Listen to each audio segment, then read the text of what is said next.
Avec ces mauvaises petites bactéries, eh bien, qui ne sont pas si mauvaises. C'est ce que va nous démontrer tout de suite notre spécialiste, Rodolphe Piquet. Bonjour Rodolphe. Alors, vous finissez tranquillement la lecture de ce livre passionnant, Le charme discret de l'intestin, et vous êtes arrivé à un chapitre qui vous a particulièrement intéressé sur les bactéries. Ces bactéries qu'on se tue à chasser depuis des siècles, eh bien, elles sont pas si mauvaises, ces bactéries, il paraît. Exactement, Pasteur doit se retourner dans sa tombe. On va dévisser toutes les rues Pasteur d'ici quelques années, parce qu'on se rend compte que les bactéries de notre intestin, finalement, ne sont pas si mauvaises, et que toutes les bactéries qu'on retrouve dans les maladies, en fait, ce sont nos propres bactéries qui profitent de points de faiblesse pour se développer, mais au départ, les bactéries sont nos amis. Alors elles ont plein de bienfaits en fait ces bactéries, à quel niveau? Exactement. Alors d'abord au niveau digestif, on s'est rendu compte que, mais ça on le sait depuis longtemps, que c'est elles qui favorisent la fermentation, qui favorisent le transit, voilà, qui favorisent la digestion, comme une fosse septique si vous voulez, donc ça on le sait depuis longtemps. Mais on sait également que ça apporte des bienfaits nutritionnels, c'est-à-dire que les bactéries permettent la digestion de certains acides gras, donc d'assimiler les bons acides gras, les bonnes graisses dont on a parlé plusieurs fois ici. Ça permet de diminuer la synthèse du mauvais cholestérol, ça permet la synthèse de certains acides aminés, ça permet la synthèse de certaines vitamines, ça permet également de métaboliser certains toxiques qui pourraient nous empoisonner. Et on s'est rendu compte également qu'il y avait des fonctions sur le comportement, sur le psychisme, c'est-à-dire... Notre humeur Notre humeur peut-être. En tout cas, on a fait des études avec des souris sur lesquelles on a introduit telle ou telle bactérie et que ça pouvait générer tel problème du comportement, agressivité, irritabilité, hyperactivité.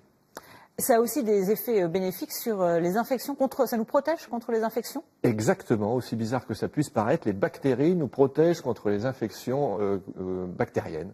Donc parce que le système immunitaire doit être, doit apprendre à reconnaître les mauvaises bactéries des bactéries étrangères, on ne va pas dire les mauvaises, mais des bactéries étrangères. Et c'est grâce à celles qui sont dans l'intestin qu'il fait justement le tri. Toi tu rentres pas, toi tu rentres pas. Il y a une sélection naturelle. Une sélection, exactement.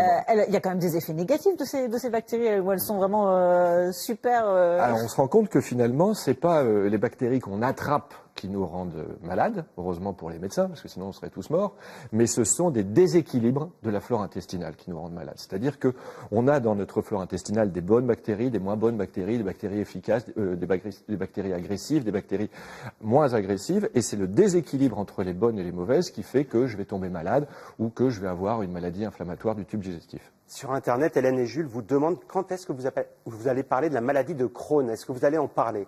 Alors justement, la maladie de Crohn ou la rectocolite ou la colopathie, qui sont des maladies inflammatoires du tube digestif, sont liées parfois à des déséquilibres de la flore intestinale. Donc ça peut créer une inflammation parce que la flore intestinale n'est pas équilibrée et donc il y a les mauvaises qui se développent plus que les bonnes.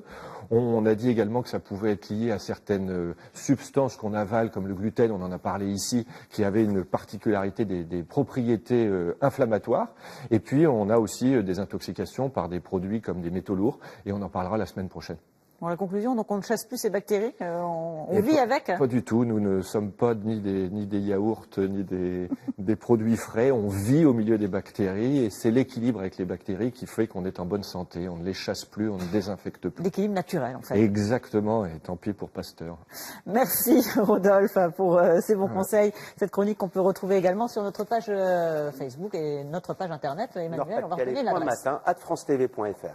Et puis Emmanuel, vous allez garder la parole puisqu'on va s'intéresser tout de suite à l'actualité de France 3 Nord-Pas-de-Calais sur la page internet de France 3 Nord-Pas-de-Calais.